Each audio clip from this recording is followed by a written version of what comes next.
Nah, cerita yang gue tahu di rusun itu, dan itu memang beredar di rusun itu gitu, di Tower B itu ada sosok anak kecil yang suka main di situ. Okay. Gitu. Juga ada sosok perempuan juga. Tuh, kiri gue itu kayak di cengkrem gitu sama dia. Tapi gue nggak ngelihat dia nyengkrem. Maksudnya pas dia ngeliat ke gue, dia hilang. Waktu itu, ini belum lama, maksudnya masih sekitaran sebulan 2 bulan lah dari sekarang gitu. Katanya ada satpam yang lagi jaga itu pas lagi kontrol, lagi keliling itu habis maghrib, itu ngeliat di pohon mangga itu kayak ngeliat ada mbak inisial K itu. Guys, kembali lagi sama gue Suma Senjaya. Di video kali ini gue bakal bahas konten horror story. Gue bakal jelasin dulu horror story itu apa, dimana gue ataupun teman-teman gue punya pengalaman hal-hal di luar nalar manusia berdasarkan pengalaman. Terserah kalian mau percaya atau tidak terkait narasumber gue cerita, balik lagi ke diri kalian. Oke, di depan gue ini udah ada narasumber gue. Di sini dia bakal cerita, ngelanjutin cerita yang setan Belanda. Buat kalian yang mau nonton videonya, klik di sini nih, terada tuh yang muncul tuh, lu klik di situ. Nah, di sini dia ngelanjutin cerita yang ada di cerita di diklat itu. Nah, dia bakal ngelanjutin. Oke, bro, silakan. Halo semuanya. Ya, balik lagi ya sama gua, teman SMP Suma gitu. Ya, terserah. Belum bisa on frame nih. Iya. Soalnya kan dia ada sesuatu lah yang nggak harus diceritain. Iya. Udah lanjut lah ini. Iya. Di kemana-mana. Yang itu episode berapa sih yang rumah di? Waduh, nggak tahu gua. Pokoknya itu judulnya ada tuh Setan Belanda ya? Iya. Ada Setan Belanda. Kesurupan setan Belanda lah, mirip setan Belanda. Pokoknya ditonton dulu lah yang sebelumnya. Iya. Di sini lagi aja dari gua. dari pertama Iya, dong. biar ya. tahu ceritanya. Rentetannya biar tahu. Jangan Jadi- tiba-tiba nonton ini. Iya, Woi. subscribe, Iya. subscribe. Apa ini, Oke, apa? serius, ayo semua serius. Ya. Oke, bro, silakan. Jadi sebenarnya cerita di rumah diklat itu udah selesai gitu. Dan rumah diklat itu sekarang udah nggak ada. Jadi udah digusur sama pemerintah dan bakal dijadiin asrama di situ. Oke. Asrama buat pelantikan atau pendidikan pendidikan petugas-petugas baru. Nah, pada kemana nih penghuni diklat itu, termasuk keluarga kakak gua gitu. Itu pemerintah mindahin ke rumah rusun. Jadi pemerintah itu bikin rusun untuk petugas-petugas itulah.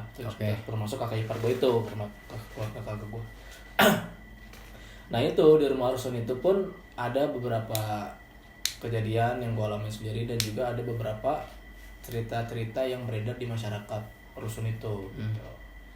Nah, itu awalnya gua kasih tau dulu ya, rusun ini masih di Jakarta Timur, masih daerah di Jakarta Timur. Dan kalau mau ke rusun ini itu harus melewati bengkel induk dulu. Nah, bengkel induknya ini kita maksudnya masuk ke rusun ngelewatin pintu gerbang bengkel induk, nanti bakal ketemu rusun. Jadi ibarat kata rusun ini terletak di paling belakang bengkel induk itu. Kurang lebih 100 meteran lah dari pintu gerbang gitu, dari pintu masuk itu. Nah, layout si rusun ini di lantai dasar itu parkiran. Nah, lantai dasar itu parkiran, ada juga beberapa ruko, dan juga ada kumpulan meteran listrik. Jadi kan kalau kita kan biasanya kan di rumah-rumah pada normalnya kan kalau meteran listrik kan di teras ya, di luar gitu. Kalau ini di bawah, jadi lantai dasar semua. Itu ngumpul di situ semua. Jadi pakai token gitu kan, yang ngisi gitu. Nah, kalau mau ke lantai 1 kita harus naik tangga dulu gitu, dan seterusnya sampai lantai 5. Dan kebetulan kakak gua dapat di lantai 2. Nah, jadi rusun itu ada 2 tower, tower A dan tower B gitu. Dan kakak gua dapat di tower B lantai 2. Dan dapat rumahnya itu menghadap ke belakang rusun. Jadi pemandangan itu belakang rusun. Nah, belakang rusunnya itu apa pemandangannya? Ada lapangan bola gitu lah.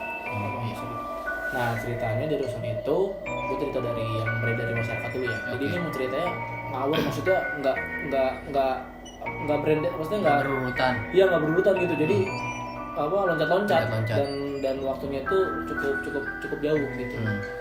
Nah, cerita yang gue tahu di rusun itu, dan itu memang beredar di rusun itu gitu, di tower B itu ada sosok anak kecil yang suka main di situ. Oke. Anak kecil yang suka main di situ itu biasanya gue mainnya di lantai 5 di jam-jam 2 jam 3 malam. Oke. Banyak yang ada Ada yang sempat iya, lihat lah. ada yang sering lihat dan mungkin dengar suara anak kecil lari, anak kecil main gundu gitu, suka main gundu gitu. Dan juga sosok perempuan juga. Gitu. Nah, untuk sosok anak kecil ini gue sama sekali saat gue main situ gitu itu nggak pernah ketemu, dan juga sosok perempuan juga nggak pernah ketemu. Tapi sosok perempuan ini pernah kebayang lah sama gue gitu, pernah terbayang di pikiran gue gitu. Jadi berkata kayak gue neropong si perempuan ini. Oh iya, dari jarak jauh. Iya, mungkin di sini ada yang baru nonton juga, kasih tahu dulu si bro ini punya kemampuan lebih. Iya, Nah, makanya dia bisa neropong gitu ya, tadi lu bilang dari situ. Oke. Jadi gue neropong dari jarak jauh untuk cari tahu si perempuan ini. Karena emang yang menurut gue yang apa sih yang bikin attention gitu, yang bikin perhatian tuh si perempuan ini. Kalau untuk anak kecil sih ya udah gitu, biarin aja. Sewajarnya orang dia merasa main doang ya. Iya, kecil gitu. Dan perempuan ini emang yang gue lihat tuh auranya kurang bagus. Yang gue lihat gitu. Iya. Dan nggak tahu kalau orang lain itu gimana. Gitu aja sih.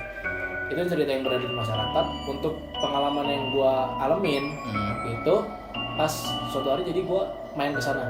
Oke. Itu gue posisinya masih SMA. Gue lupa kelas berapa gitu. Gue main ke sana, gue nginep lah semalam di sana. Gitu, gue nginep di sana sendiri, gue datang ke sana sendiri. Ya karena emang pengen main aja gitu, bukan karena ada apa-apa. Di rumah juga aman-aman aja, maksudnya kayak pengen main aja di situ lah. Main di situ, nginep semalam. Dan di rusun itu kan ada 2 kamar ya. Oke. Sebenarnya ada 2 kamar gitu. Dan kamar utama itu diisi sama kakak gua, abang ipar gua sama anaknya. Itu anaknya udah 2 gitu. Anaknya udah 2. Jadi pada ngumpul di situ semua. Dan biasanya gua kalau tidur tuh ya di situ juga, di kamar itu juga barengan sama mereka gitu. Cuman malam itu gua tuh disuruh tidur di luar atau ya gue bebas sih milih di kamar atau di depan TV. Cuman yang gue pilih itu depan TV waktu itu. Karena menurut gue di situ ya lebih nyaman. Gue lebih nyaman di situ. Akhirnya pas malam itu gue mau tidur itu, ya gue lupa lah jam 9:30 mungkin ya. Jam 9:30 itu mau tidur itu rasanya tuh kayak gelisah gitu. Gelisah aja. Terus tiba-tiba kepikiran si perempuan itu. Bayangannya gitu. Apa gue emang kemakan sugesti dari cerita? Oh berarti ini ceritanya lu tahu cerita dulu baru lu ngalamin? Iya. Oke. Nah, jadi gitu. Apa emang gue kesugesti atau cerita itu? Gue sih nggak ngeliat langsung perempuan itu. Jadi ya, kayak gua parno kan? Iya, cuma teropong dari jauh itu. Juga pun, ya gue emang belum pernah ketemu secara langsung, nggak secara langsung belum pernah gitu. Oke. Itu gue gelisah gitu, sampai tidur tuh susah gitu. Akhirnya pas banget jam 10 nyokap gue SMS. Nyokap gue SMS nanyain gitu, udah tidur apa belum? Pas banget gue belum tidur gitu kan. Gue cerita ke nyokap lah kalau gue itu lagi merasa gelisah gitu, ketakutan gitu, tapi nggak tahu ketakutannya karena apa gitu, nggak bisa tidur. Terus segala macam gue ceritain, terus dia bilang kata nyokap gue udah berdoa aja, dia bilang gitu. Udah akhirnya setelah gue SMS sama nyokap gue tetap belum bisa tidur. Sampai jam 1 jam 2 lah yang gue inget ya. Dan akhirnya ya udah pagi aja udah. Dan saat gue pun tidur itu ya gue nggak ngalamin mimpi buruk atau ketindihan segala macam, gangguan itu. Pokoknya lu kayak ngerasa mungkin juga ini kali apa kalau kita positifnya mikir kadang-kadang kan kita ke suatu tempat nih yang belum, itu baru pertama kali kan lu ke rusun situ? Pertama kali apa udah beberapa kali? Gak tahu deh, gue lupa ya. Kayak sih udah, maksudnya nggak pertama kali lah itu. Nggak pertama kali. Tapi yang sebelumnya lu bisa tidur? Ya karena mungkin tidurnya barengan kali. Dan ya? itu pertama kali gue tidur sendiri. Tidur sendiri, terus lu nya gelisah nggak tahu nggak jelas gitu. Dan setelah kejadian itu gitu kan, saat gue nginep ke situ lagi di beda hari gitu ya, maksudnya di beda momen gitu, gue tidur di kamar belakang gitu, dan nggak kenapa-napa. Dan itu gue cukup lama, gue di situ tuh cukup lama main di situ. Jadi tidurnya juga maksudnya per malamnya itu cukup lama gitu, sekitar 2-3 malam lah. Oke. Berarti nggak bisa berasumsi bahwa kalau kadang-kadang kalau gue pribadi, gue nginep di suatu tempat yang belum pernah gue sama sekali tempatin, gue nginep gitu tidur, kadang-kadang emang gelisah gitu, kayak susah tidur, kurang nyaman gitu. Ternyata kalau lu enggak, kalau lu kan sebelumnya udah sering ke situ kan, makanya nggak tahu juga mungkin siapa nggak tahu. Cuman karena emang gue pas pertama kali gue tidur situ itu gue tidur ramean, mungkin nggak kerasa. Iya. Pas gue tidur sendiri baru kerasa. Oke. Nggak tahu lah kenapa gitu. Nah akhirnya dari situ ya paginya berjalan dengan lama, dan setelah itu kalau gue ke situ gue tidur di kamar belakang juga nggak ada apa-apa. Nah dari situ ada kejadian lagi. Kalau gue pribadi sih dari situ tuh udah lama enggak gitu. Maksudnya gue ke situ pun emang jarang ya, karena kan sekolah gitu, terus juga setelah habis sekolah kan gue kerja juga, gitu. Jadi jarang ke situ lah, jarang ke situ. Dan itu ada cerita juga yang beredar di masyarakat lagi mengenai lapangan yang ada di belakang rusun itu, yang bisa kelihatan dari rumah rusun kakak gue gitu. Cerita yang beredarnya itu di lapangan itu sering dipakai untuk mesum. Gue nggak tahu warga situ apa bukan ya. Untuk pakai mesum karena emang situ tuh masih ada sedikit pepohonan pisang. Iya. Jadi mungkin yang ya namanya juga tempat lapangan kan banyak pohon-pohon samping-sampingnya. Ya kayak gitu lewatnya kayak gitu. Bagaimana kayak gitu, dan itu dipakai untuk mesum, dan juga ada kasus pengguguran anak juga di situ kayak aborsi itulah. Situ. Terus ya mungkin entah itu anak kecil itu dari situ yang main di rusun apa gimana kan, karena kan nggak jauh, cuman sekitar 10 meter lah, itu cuma dibatasi sama dinding, dan itu pun nggak tinggi dindingnya, jadi saat lo di lantai 2 itu bisa ngelihat, namun dindingnya cuman nggak tinggi gitu. Gimana gue nggak tahu hubungan rusun itu sama warga samping lapangan itu gimana, gue juga nggak tahu ya. Dan gimana sampai cerita itu sampai ke masuk ya masyarakat rusun itu atau gimana lah.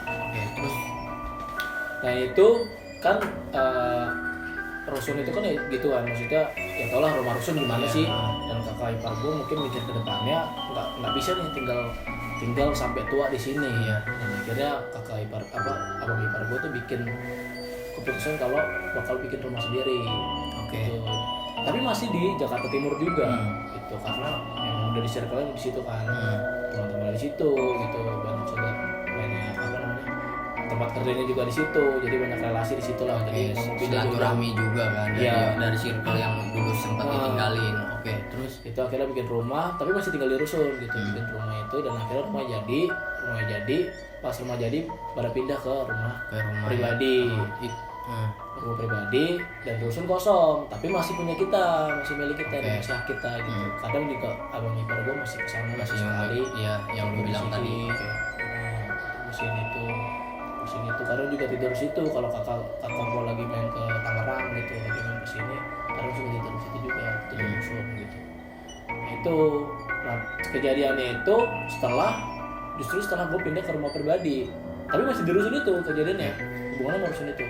Jadi ceritanya gini, gue datang ke rumah pribadi kakak gue itu pagi sampai jam 10-an. Sorenya jam 4-an itu gue diajak ke rusun untuk nganterin kakak gue ketemu sama temennya di rusun. Nah di sana lumayan lama, sampai akhirnya kita pulang pas maghrib. Pas maghrib kita balik, lewatin bengkel induk gitu kan. Memang kan rusun kan di belakang bengkel induk. Memang jalan bengkel induk itu sepi gitu, apalagi kalau udah maghrib ke atas udah sepi gitu. Dan apa tuh rasanya tuh kurang nyaman aja lewat situ. Akhirnya kita lewat situ pas maghrib gitu kan. Terus juga banyak juga cerita yang beredar di masyarakat tentang bengkel induk itu. Tuh gue nggak tahu tapi ceritanya apa ya. Ceritanya gue nggak, tapi yang gue dengar sih kayak ada seliweran tuh gitu, apa sih, ada cerita gitulah. Tapi gue nggak inget gitu. Apa cerita dari apa pastinya cerita itu gitu. Terus akhirnya gue lihat pas gue lagi jalan gitu, gue lihat sebelah kiri itu ada kayak apa sih, blok-blok gitulah, maksudnya kayak ruangan-ruangan gitu, ruangan-ruangan kosong gitu. Gue nggak tahu itu apa gitu, buat apa, tapi kelihatan dari luar. Jadi pintunya itu kayak tralis, tapi tralisnya itu gimana ya, transparan, kayak kelihatan. Iya, transparan gitu, kayak cuman gimana sih, kayak penjara gitu. Yang sela-selanya itu bisa ngelihat. Ya gitu, tralis gitu, kelihatan dari luar gitu kan. Yang buat itu ada kayak cewek gitu. Cewek gitu. Kayak sosok itu kayak yang biasa kita sebut mbak-mbak, inisial K gitu lah. Nah dari situ pas gue lihat itu, si mbak-mbak ini yang pastinya bukan manusia gitu kan, itu ngeliat dia tuh kayak nggak seneng gitu. Gue nggak tahu kenapa, padahal gue liat situ ya biasa-biasa aja, nggak ngebut nggak apa. Berarti ini posisinya lu ngelihat bener-bener ngelihat dia. Iya ya maksudnya seperti terbayang gitu yang pertama kali gue ceritain gitu di episode pertama. Itu terus dia kayak mendekat ke gua, di sebelah di tangan kiri gua itu kayak dicengkrem gitu sama dia, tapi gua nggak ngeliat dia nyengkrem. Maksudnya pas dia ngadek ke gua dia hilang, tapi tangan gua tuh kayak ada yang nyengkrem gitu. Itu kerasa berat bro, sakit bro, tangan kiri bro. Dicengkrem terus ada berbekas nggak sih? Kadang-kadang kan enggak cuma lu ngerasa itu iya aja. Kalau misalkan mikir positif ya, iya. Naik motor kelamaan gitu ya, naik motor kan kagak jauh, paling juga cuma berapa kilo dari rumah pribadi ke rumah itu, cuma sekilo 2 kilo lah, nggak jauh gitu ya. Maksudnya kalau mikir positif apa positifnya gitu, sedangkan tadi gue juga baik-baik aja. Memang gue naik motor dari Tangerang ke Jakarta Timur, cuman sampai sana ya masih ada istirahat gitu kan. Itu kalau mikir positif. Kalau mikir gitu. positif gitu kan. Ya kalau mikir negatifnya ya kemungkinan besar ya kerjaan si mbak ini, mbak Isang ini gitu. Ya udah akhirnya dari situ ya gua baca aja. Lu itu nggak cerita ke apa sih namanya ke kakak lu, kakak kandung lu? Nggak sama sekali. Kenapa alasannya? Takutnya dia malah parno nanti. Oh emang dianya juga punya pribadi yang takut masalah gitu. Iya, dia peka juga sih. Cuman memang orangnya parnoan kakak gua. Ngomong cewek kan. Iya. Takut gitu lah. Oke, terus dari situ ada aja lagi. Terus ada masih di jalanan yang sama. Di daerah situ lah. Itu waktu itu ini belum lama maksudnya masih sekitar sebulan 2 bulan lah dari sekarang gitu. Dari sekarang gue dikabarin sama mbak gue lewat WA, katanya ada satpam yang lagi jaga itu pas lagi kontrol, lagi keliling itu habis maghrib itu ngeliat di pohon mangga itu kayak ngeliat ada mbak inisial K itu, tapi nggak tahu itu dia bukan ya yang ketemu sama gue gitu. Jadi dia tuh kayak duduk di pohon mangga itu, posisinya itu ngebelakangin si satpam. Itu sempet difoto. Nih pokoknya nih ada nih sini. Oh, itu mah bukan kali kayaknya itu Charlie aja. salah. Nih pokoknya kalau ada nanti gua taruh sini lah. Nanti sesudah Charlie lah. Itu harus izin dong orang. Iya. Terus dari situ bro. Iya itu. Jangan mikirin Charlie dulu. udah habis Charlie-nya. Aduh. Ya terus. Nah, jadi dia sempat moto. Jadi ya memang pas gue liat fotonya pun kayak nggak tahu ya kalau dibilang editan dia ngeditnya gimana gitu ya. Juga ntar lu nih fotonya di sini lagi balik lagi.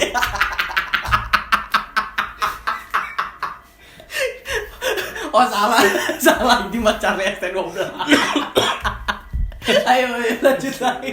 Callback namanya callback. Cabut. Charlie-nya terngiang-ngiang. Ya terus. Aduh ini konten horor sama konten apa sih bener? Anjir. Ini lebih ini kan lebih pantasnya konten ini. Enggak judulnya gini. Konten Charlie. Charlie ST12 melihat penampakan. Menggantikan foto penampakan yang sudah hilang. Waduh. Nanti gua dipanggil. Halo. Kayak apa sama Eki. Ayo Fuckboy. Udah lanjut ini enggak jalan-jalan ayo terus. Itu kan memang gamblang jelas dan difoto gitu kan. Fotonya pun enggak ada masalah kan, biasanya kan nyimpen foto-foto kayak gitu ya. Itu biasanya entah HP-nya error, fotonya kabur sendiri gitu kan. Itu enggak, bahkan memang sudah tersebar luas di grup rusun itu, dan akhirnya mbak gua tahu dari grup rusun dan mbak gua kasih tahu ke gua. Itu berarti nanti kalau ada lagi bro, nanti gua taruh di sini. Ya kalau ada ya. Iya di sini ada, ini mah beneran, bukan Charlie, ini beneran. Kalau ada ya, ntar gua cari dulu. Soalnya udah lama banget itu. Iya. Oke, terus ada lagi apa? Ada lagi. Maksudnya yang di rusun sih udah beres. Kan udah pindah juga ke rumah pribadi kan. Rumah pribadi. Nah itu ada, cuman kayaknya ntar aja. Wih, tunggu episode selanjutnya. Ali. Terkait temen gua, narasumber gua yang nggak mau disebutin namanya. Dia pokoknya sering cekak. Oke, kontennya segitu aja. Jangan lupa like, comment, and subscribe juga tuh Ariel Noah lagi. Oke, segitu aja. Dah. Gosha garments and a white 3 on my body. I'm an icon, man. And my girl about a 10. I should fuck her.